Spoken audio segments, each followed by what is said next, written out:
invite you to turn your Bibles to Revelation chapter 14. We're coming through there. We're going to start at chapter 14, verse 14, and finish the chapter. I looked, and there before me was a white cloud, and seated on the cloud was one like a son of man, with a crown of gold on his head, and a sharp sickle in his hand. Then another angel came out of the temple and called in a loud voice to him who was sitting on the cloud, "Take your sickle and reap, because the time to reap has come, for the harvest of the earth is ripe." So he who was seated on the cloud swung his sickle over the earth, and the earth was harvested. Another angel came out of the temple in heaven, and he too had a sharp sickle. Still another angel who had charge of the fire came from the altar and called in a loud voice to him who had the sharp sickle, "Take your sharp sickle and gather the clusters of grapes from the earth's vine, because its grapes are ripe." The angel swung his sickle on the earth, gathered its grapes, and threw them into the great winepress of God's wrath. They were trampled in the winepress outside the city, and the blood flowed out of the press, rising as high as the horses' bridles for a distance of 1,600 stadia. I went for a run the other day. And I say it that way. At one church I was in, I said I went for a jog. And everybody thought I said jog. And so the entire rest of the service, they thought I was leaving because they thought I went for a jog. But I go for a run. I run along my move path, I go out, I hang a left, I go to, I hang a right, and I run around and I come back. And it's a mile the way I have it charted out. That's all the further I can go right now. Working my way up. But as I was running along, I saw a very familiar sight. I saw Margaret Canar out in her garden, doing her gardening. And when I say familiar sight, she knows more about what goes on in my front yard than I do. Because she's out there more. She called the other day, my umbrella was tumbling down through the yard. And I went out there, I chased it. And so when I finished running, I stopped there, I figured I'd talk to her for a little while. I sat on a lawnmower as she was working, and I kind of caught my breath for the long walk back. And she told me all the stuff that she planted. And it was kind of cool. It kind of amazed me. A couple of things amazed me there. Just how God works. You put a seed or just a little thing in the ground, and before you know it, it starts growing, and it starts making stuff that's food that you can eat, and it's actually good for you. It also amazed me just how meticulous she tended every inch of her garden. Go over there and spend 5 or 10 minutes with her one day, and it's just like, I'd have been content just to, the last couple of weeks wouldn't have bothered me one bit. It was very meticulous how she tended everything. You can tell the difference between what she attended to and what she hadn't gotten to yet. And while God makes the stuff grow, He needs us to tend that garden. So from harvest time, you got something to eat. And Marge's going to have vegetables. She'll probably even give you some if you're nice. She offered me some. But she'll have, there's no doubt, she'll have vegetables. But the reason she's going to harvest vegetables is because she's working very hard right now. You don't get to the harvest without putting in the work now. You have to sow the seed. Jesus told the disciples in Matthew 9:37, the harvest was plentiful, the workers are few. You remember that story? He told them to pray that the Lord would send out workers into the harvest field. There's going to be a harvest. We need people. We need more people. We need people like Mark who are willing to sow the seed, water the seed, pull the weeds, and tend the garden if we're going to have a productive harvest. Because we can't eat weeds. We eat weeds. I mean, if we can eat weeds, we can get big and strong on weeds. We don't get big and strong. And Jesus wasn't talking about harvesting fields. He's obviously using it agricultural terms to illustrate for disciples how many souls there are out there that need to be saved and how few people are actually out there working to save the souls. Do you realize how outnumbered we are in the world? Between those who believe and those who don't believe? The thing about the harvest time is it doesn't wait until you're ready. When the time comes to bring in the goods, it's time to harvest. And it'll be that way with us as well. Jesus isn't waiting for everybody's ready.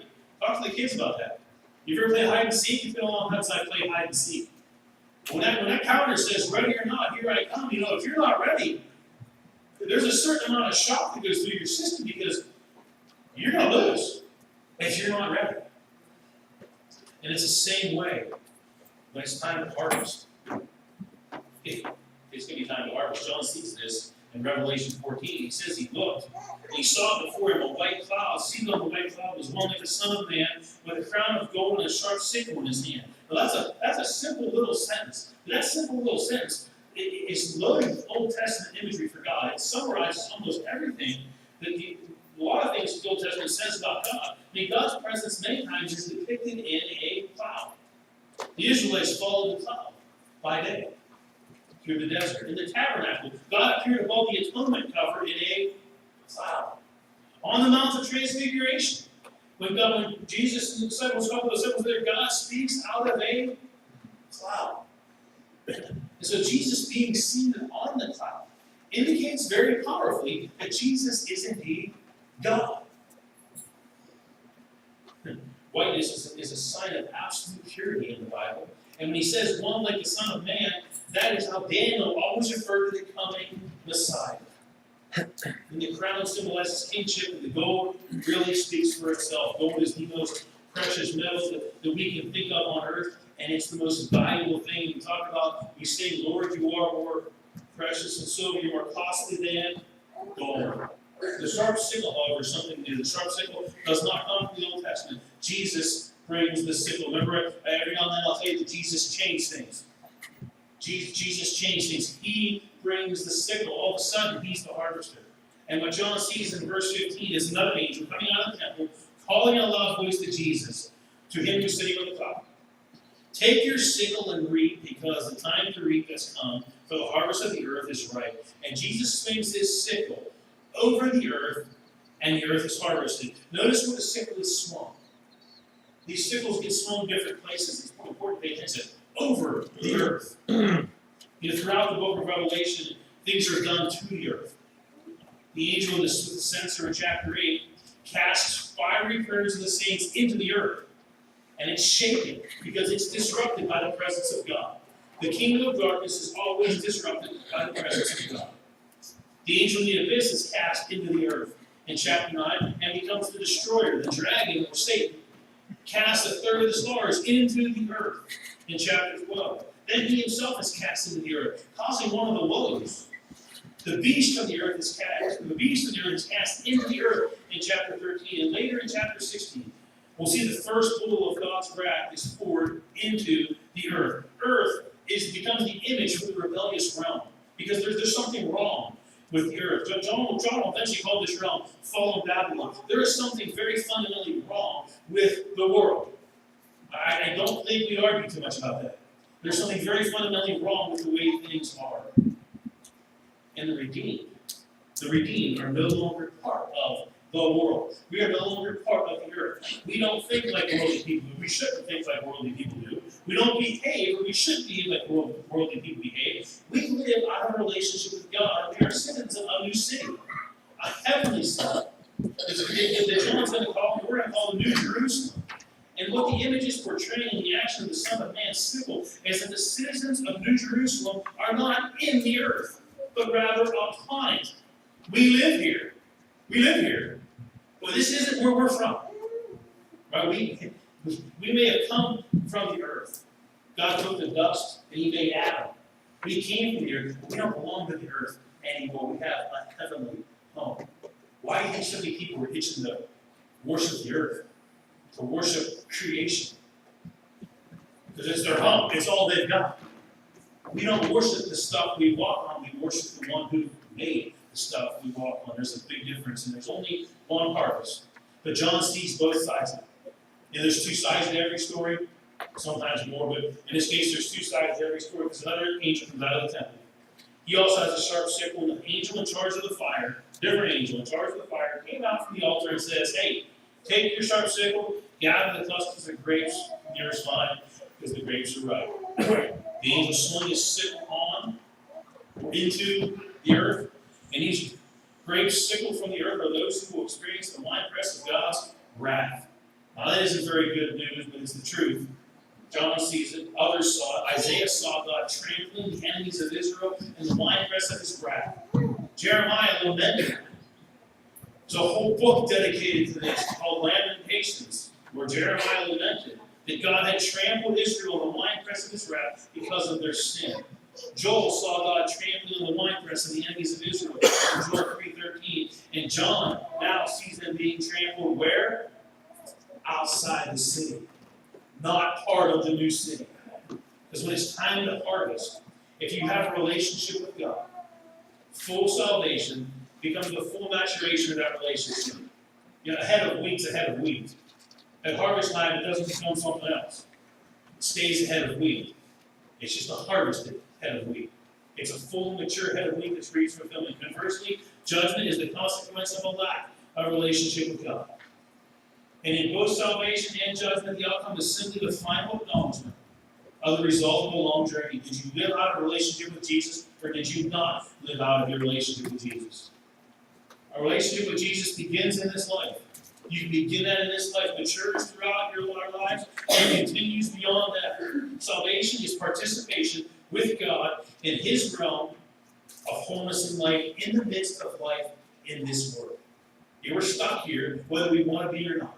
We can participate in God's salvation already. It's happening before our eyes. Jesus has swung His sickle, and He has determined salvation. John saw it. And in verse 15, too, didn't read this. Was going to get into chapter 15 today. Just want to preach for 2 hours. In verse 15, too, John sees those who are victorious over the beast standing upon the sea of glass mixed with fire. If you remember the 7 churches earlier, the 7 churches, go back to those 7 churches at the beginning. Some of them succumbed to the culture of fallen Babylon. Some of them were getting it horribly wrong. Others were looking for what they call dual citizenship.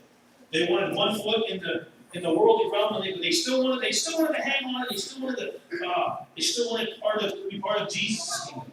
And far too often, the church has tried to accommodate values and perspectives and worldviews and lifestyles of fallen Babylon. The church has too often sought dual citizenship. Sometimes they call that pluralism. That's a fancy way of saying you believe as many things as you care to believe. We're not looking to swim in the sea mingled with fire, trying not to offend those who decide to not follow Jesus. We have to be a place that doesn't just believe the right stuff. We need to be a place where those who struggle with any of life's issues can find their way to wholeness in Jesus Christ. See, we need to plant good seed. We need to tend the garden. Right? That's not easy to do. Because I'm telling you, I watched my neighbor. She spent half a day in her garden. She wasn't but a third of the way done. Because it takes time. We need to tend that garden. We need to tend it well. Because the harvest is coming. And I'd be lying to you if I told you I knew when. Week from next Tuesday. Yeah. I don't know. But when the harvest comes, it will be the final outcome of a well-tended relationship with the Master. What gets reaped is what gets sowed. My neighbor Mara is going to pull out of the ground all kinds of vegetables from the plants that she planted a couple weeks ago. And if she didn't plant it, she won't be harvesting. I don't remember what she told me what all she planted, and I don't remember. I was paying attention, but I don't remember half of it. I don't remember what it was. Patty pan. Is that something? She planted a patty pan. She asked me if I ever had it. Odds are, if you can't pronounce it, I've never tried it. But if you don't plant it, you're not going to get it. That's just how it works. What are we planting in Plum? What are we watering? What are we tending to? It needs to be a relationship with God. We need to be sowing for the Master. That's a cool line in a song that we're going to sing. We have to actually be doing it because the sickle is coming. Now, I don't know if you ever harvested with a sickle or not, but that's the old style way of doing it. It's got a giant weed whacker, but it's just one shot. And we're going to need wheat, or we're going to face the wrath.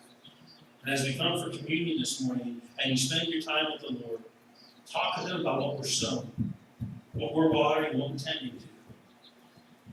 What can I do to make Plum a place where others can come and find a relationship with Jesus? Because the harvest is going to be here before we know it. And we need to be ready. And we need to make sure all our friends and neighbors are getting ready. We just got to tell them. Let's pray. Father God, we thank you, Lord, for your word. Lord, you've warned us. There's no way we can say we don't know what's coming. Lord, we do know what's coming. We know what you've done. We know what you're going to do. Lord, prepare our hearts for what you're doing. Prepare our hearts for communion. Lord, help us to be a place where others can come and we can tend, Lord, to the garden. Fill us with your Spirit, Lord, as we come and we commune together in your name. Amen.